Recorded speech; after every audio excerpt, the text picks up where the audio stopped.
what your favorite British Railway train says about you. Current trains. The Pacer. You're a noob. The Class 153/156. You're a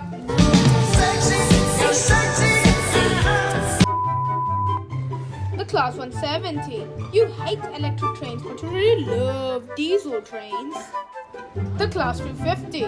You love electrified lines more than your life. Ha! The Class 220. You hate tilting trains. The Class 221. You love tilting trains with a passion. The Class 90. You just want the whole network to be electrified.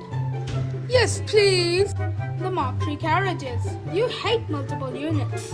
The Mark III DVT. You love battery powered trains. Bonus trains.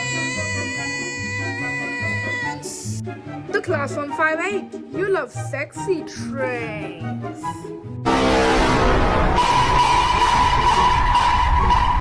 The Class 483. You really like to drive third rail trains, but thanks to Vectis, you cannot drive me. Sorry, bro. Bertie, you're an immature kid who always talks rubbish. Rubbish, fully stupid. The freight cars. You love trains that carry cargo, but you hate trains that carry passengers. Okay, I know this is the most cringiest video ever, but still, please, subscribe.